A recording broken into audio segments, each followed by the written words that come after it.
Magandang araw, welcome to the Rolls channel.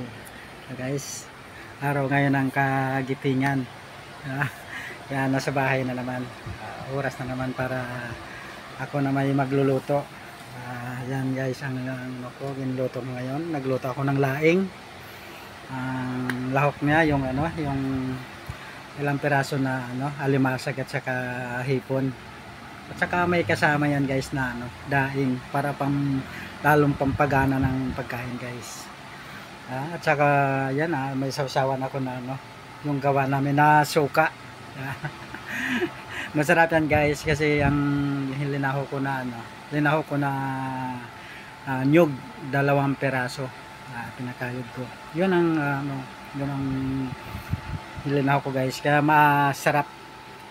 Di ba?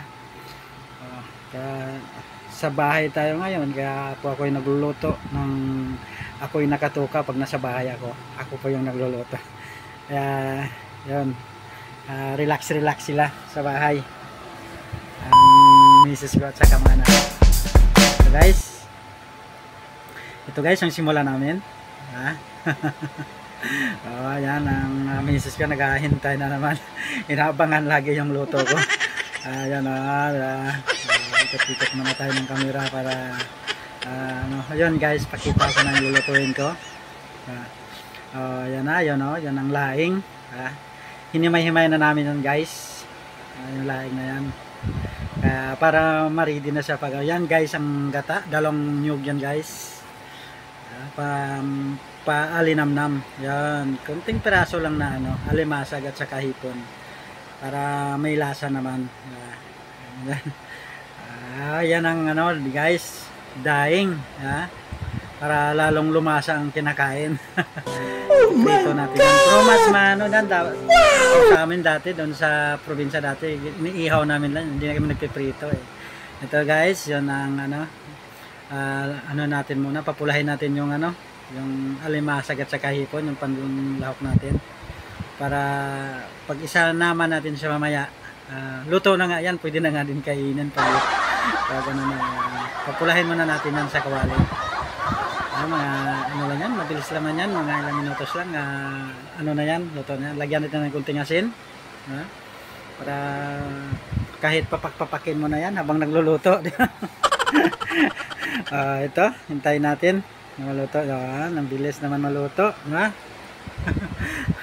ayos na luto na siya, pwede na nga pinapapako na nga yung iba Yan guys, salin natin sa ating lagayan para makapagsimula tayo sa ating laing. Okay na yan. Diba? Ready na natin yan para sa lahok natin mo yan. Ito na guys, nakakuha na yung sa laing ko guys, diba? Ayos, isang kasirola. Lagyan natin ng bawang.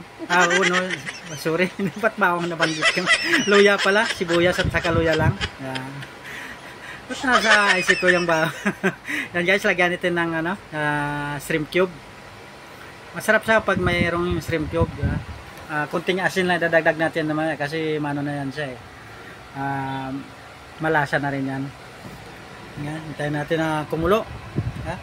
Kasi yung unang gata yung inano natin. Paibsa natin sa unang gata para malinamnam siya. Lagyan natin ng paminta. Kalimutan ko pala yung paminta guys. Lagyan natin ng paminta. Hintayin lang po natin kumulo siya at saka malansa. Ito guys, habang nagpaluto ko niyan, binidyohan ko. Ang ingay kasi guys dito sa tapat namin. Nandyan yung bako, naguhukay,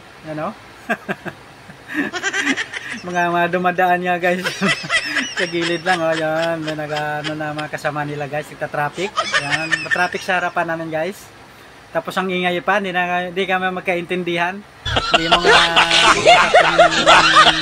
misis ko sa bahay, hindi kami magkaintindihan, tapat mismo ng bahay namin guys, yan, dyan pa nga yung yung service ng motor. Sana hindi madali yan, hindi maisama. Oh my God! Sila para sa kanal o imburnal guys. Kasi pag umulan dito sa amin, malalim tubig dyan guys. Minsan dito sa ano yan, sa harapan namin. Wala kasing kanal yung yung kalsada. Kaya dyan naghihuhukay sila, binibidyo's ko nga guys, ba, may mga tricycle pang asar po, traffic yan guys. Kaya pag nagkasulubong, isang wheel na lang kasi nahaba. So na guys, balik na tayo dito sa ating niluluto. Hayaan natin yung bako doon. Hindi natin kaya yan, ang lupit nga ng operator eh. Ito na guys, diba? Dito na tayo sa ating linuluto. Ang bako niyan sa labas na, ilahalo na natin guys para hindi ko maintindihan linuluto ko, ang ingay. Ilagay na natin yung natin, yung kunting lahok na alimasag at saka hipon. Okay, nagasing na si pare. Okay daw. Kasi wala nang sabaw niyan guys. Pagka yan mamaya, lagyan natin ng kunting suka para yung niya.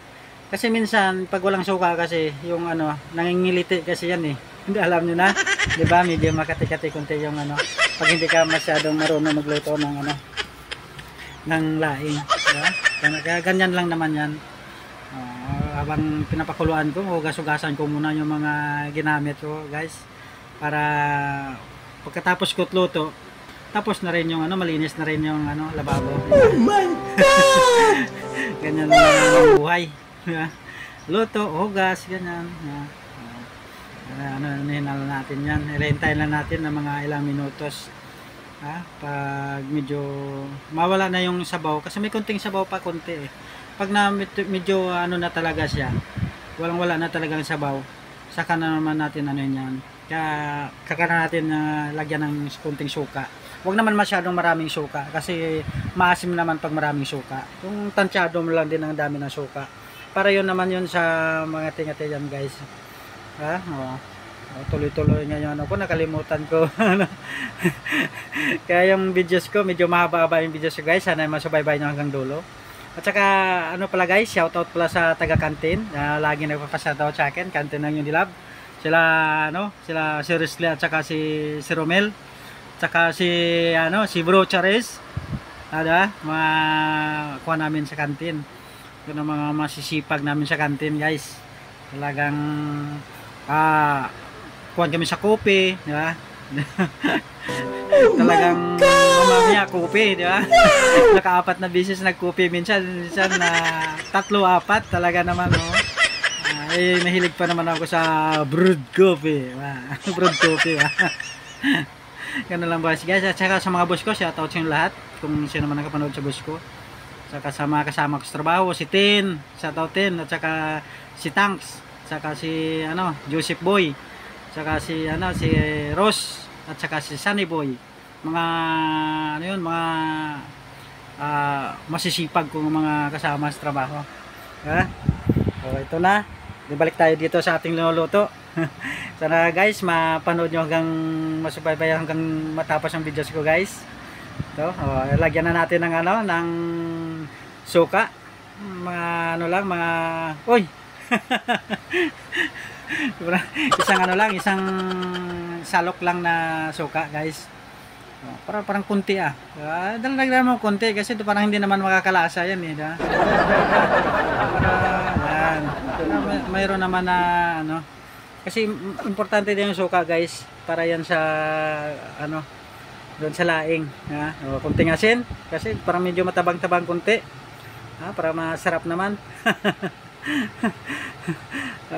Yes, diba?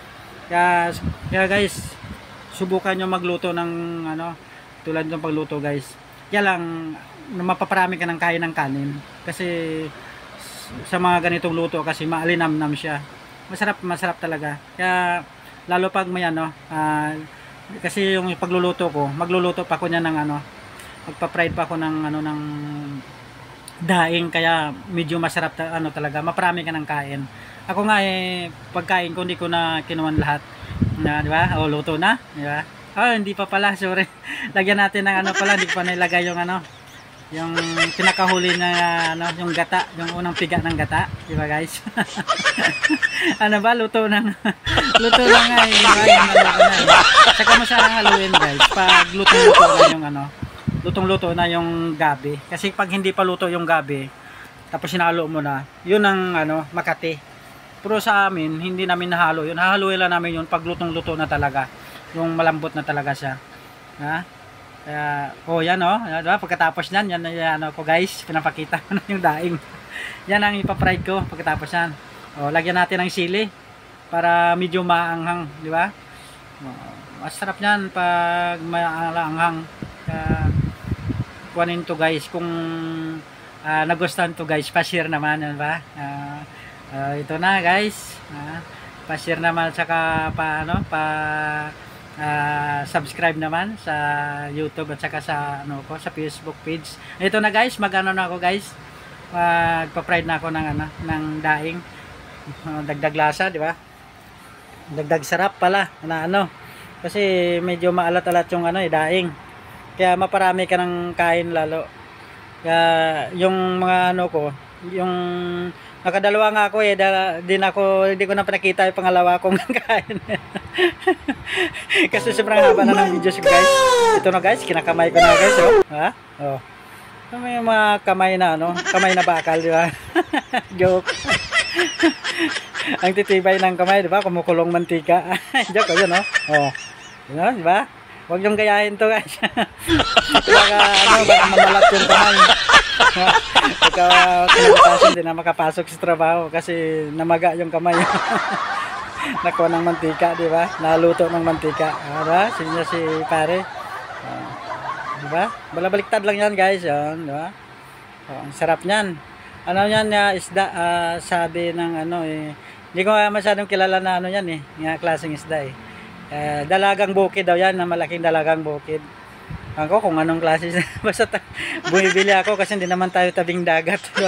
Ito na guys, luto na. Okay na to. Simulan na natin pagkain, diba? Tuwang-tuwa si pare ka, yan nag-aabang na yung misis ko gusto kumain Kaya sabi niya, umuna ka na, ikaw na ang kakain, yan guys. Yan na, nakaready na yung pagkain ko, diba? Ayos na, nakaready na yan. Na natin, ito na guys, umpisa na natin yan. Ito na pero bago ang lahat guys, bago natin lantakan yan, magdasal muna.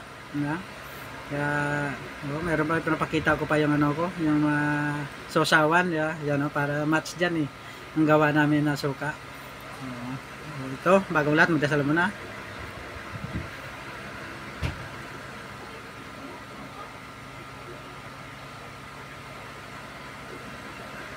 Ito na guys, umpisa na natin.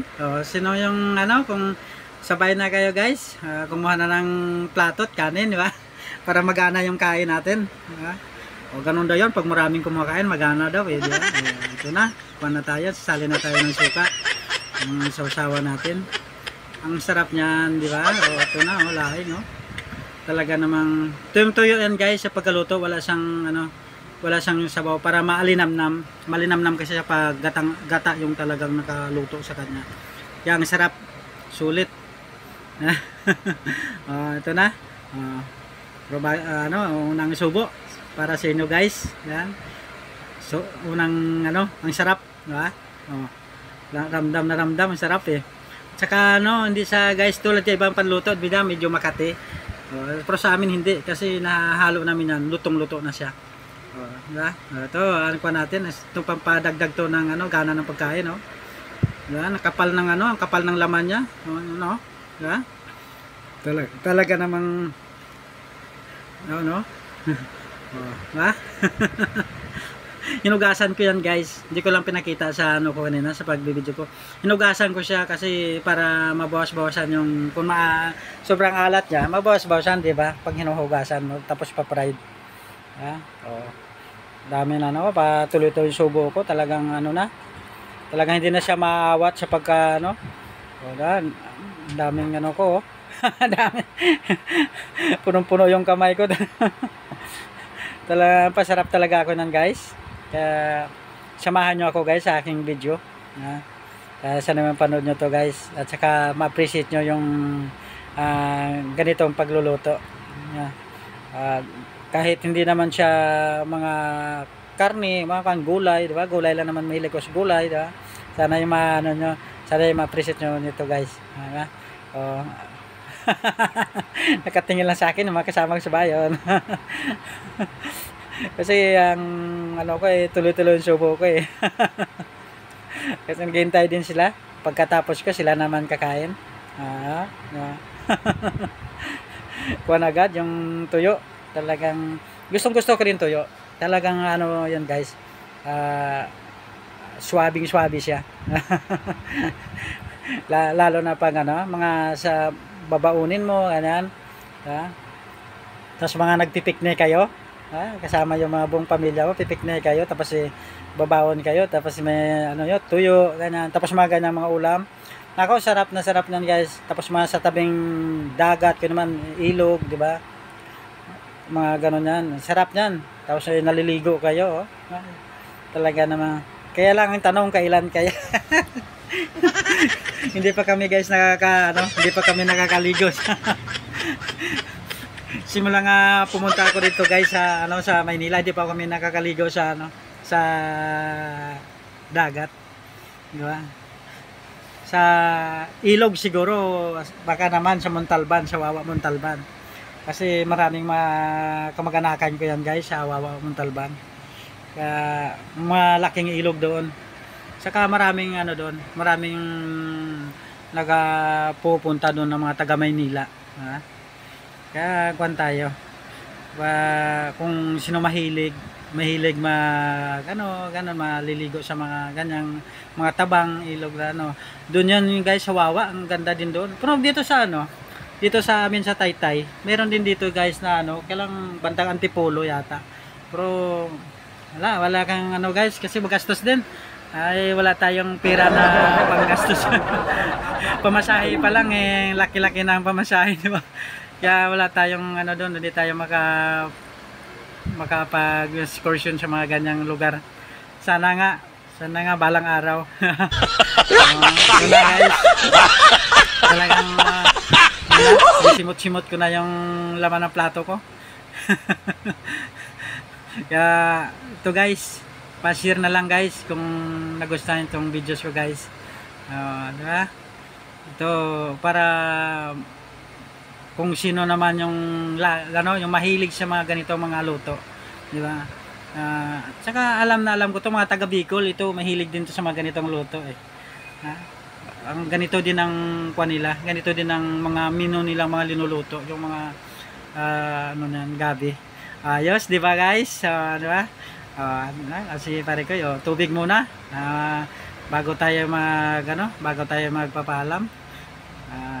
Pangkuan muna tayo, tulak muna tayo ng tubig. Ito guys, ubos na. May naiwan pa para na lang sa kanila yung mga kasama ko sa bahay.